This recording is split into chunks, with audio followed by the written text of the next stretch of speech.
Hey everyone, welcome to the video. Going over my cheat sheet for today's MLB main slate for today on DraftKings.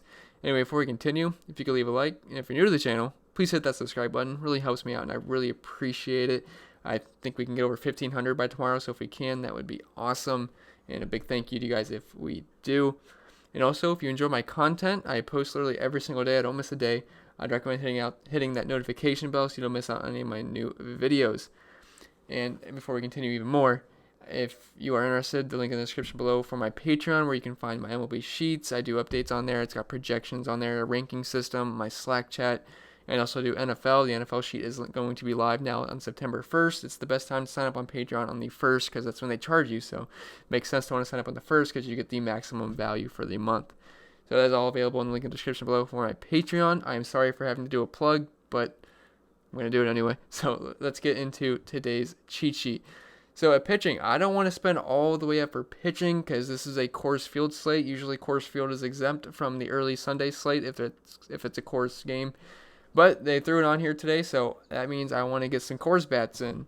So at pitching, I want to spend down a little bit. So we got Pineda at 9,300 as my preferred spend up option. Then we got Tyler Mahle. I think it's Mahle. Some people say Mahle. I'm going to call him Mahle. 6,200. And then we have Patrick Corbin. If you want to spend up, I don't think I want to spend all the way up for Corbin or any pitcher tomorrow. But if you do, I prefer Corbin 900 savings to Verlander, who's 12,000. And just Corbin draws a great matchup versus Miami.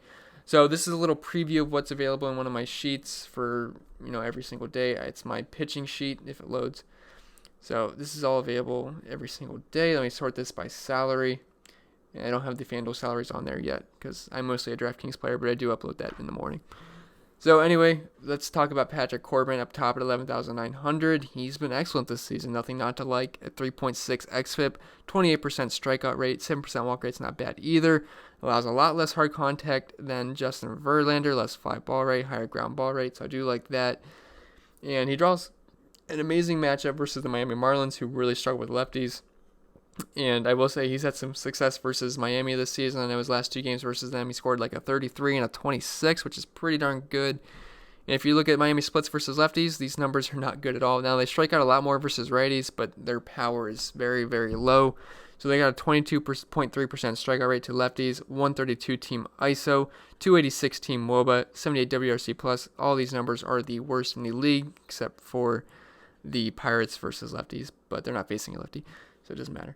But all these numbers suck for the Marlins. Great for Corbin. Makes a lot of sense for me to like Corbin tomorrow. But again, this is a Coors Field slate, so it's going to be hard to afford Corbin. But if you can, obviously I would love to get him in because I think he's going to be the highest scoring pitcher on the slate. Now, Verlander will give him a run for his money, and it would not surprise me if Verlander is. But I prefer Corbin with the savings of 900 there. Next thing I want to talk about is Michael Pineda, who draws a soft matchup versus Detroit. He's got a 4.4 xFIP this season, 21.9% strikeout rate, a really good 4.5% walk rate. I feel like I'm talking too fast. I'll try to slow down here. He has a 37% ground ball rate, which I do not like. 39% fly ball rate, 39% hard contact rate.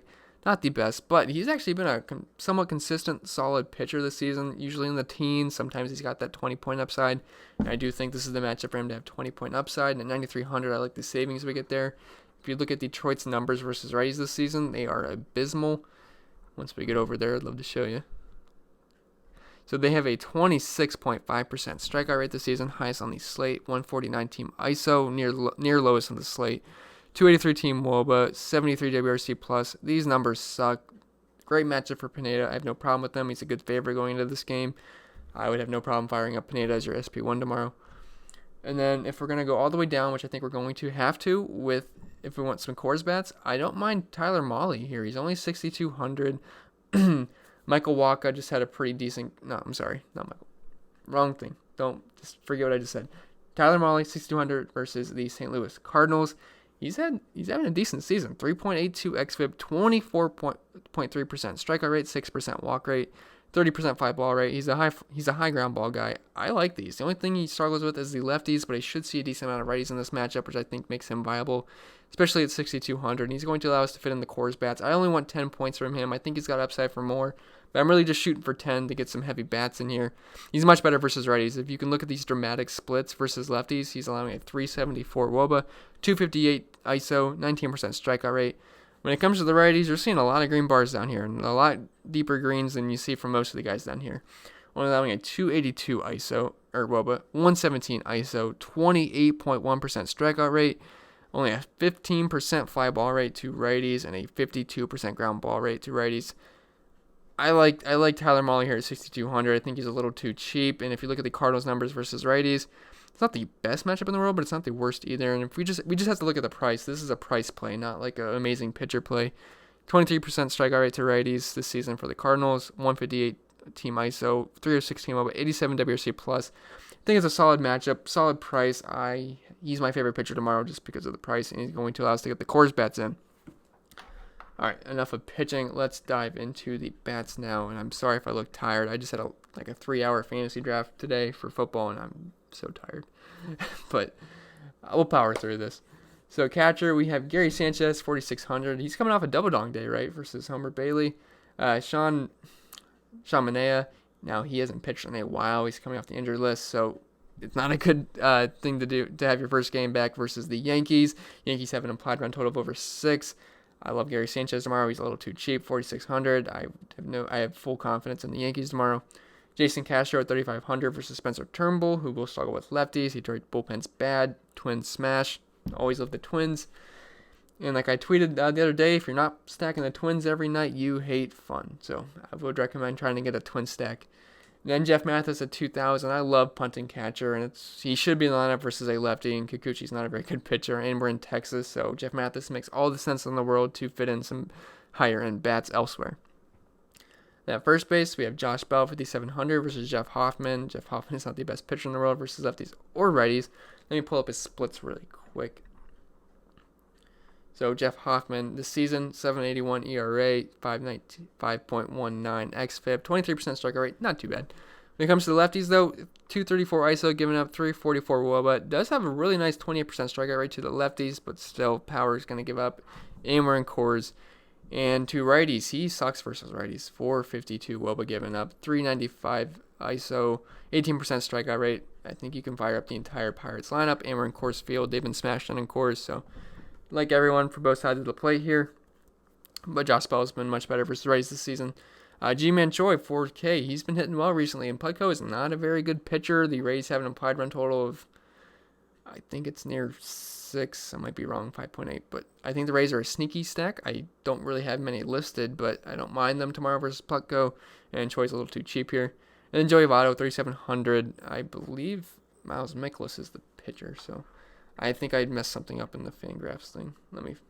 Let's do this live.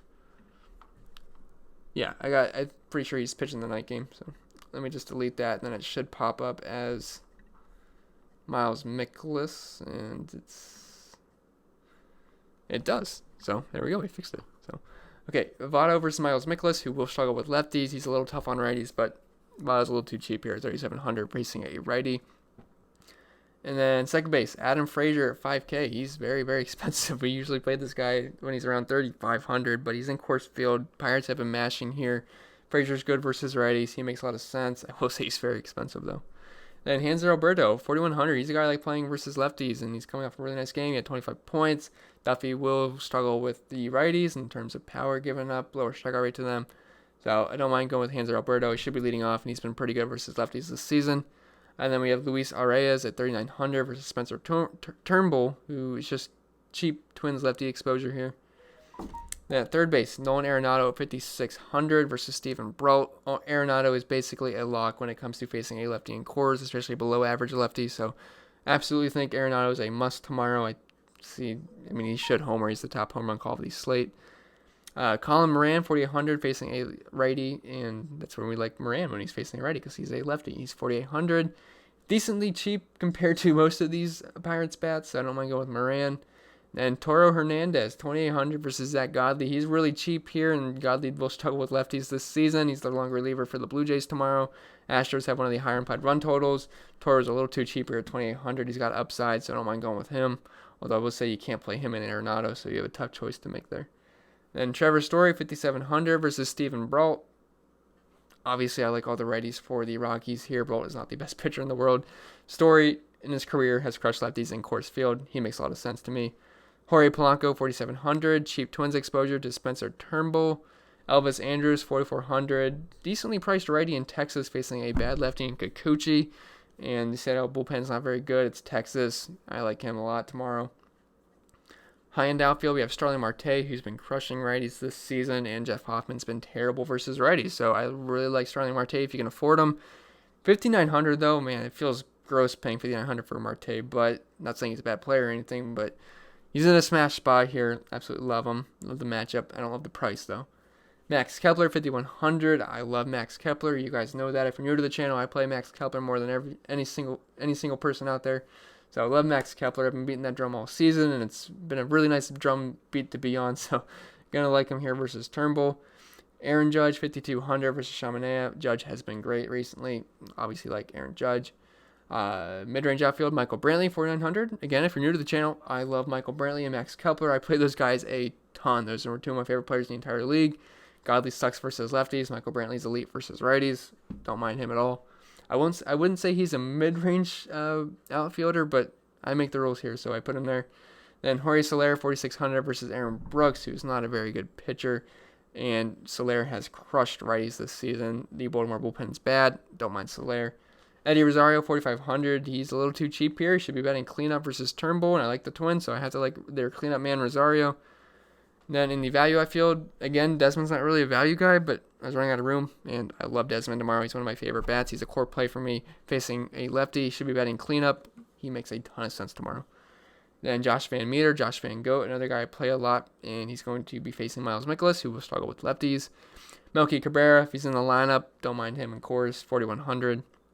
Alex Gordon, cheap lefty versus Aaron Brooks, and Hunter Dozier, who has had more power to righties this season, versus Aaron Brooks. And let's go to the core plays and top stacks. We have Tyler Mahle at 6,200, Nolan Arenado at 5,600, and Desmond at 4,500. And I know those aren't sneaky plays, but they're the best plays, so I'm going to play them. And then if people don't want to play them, that's their fault.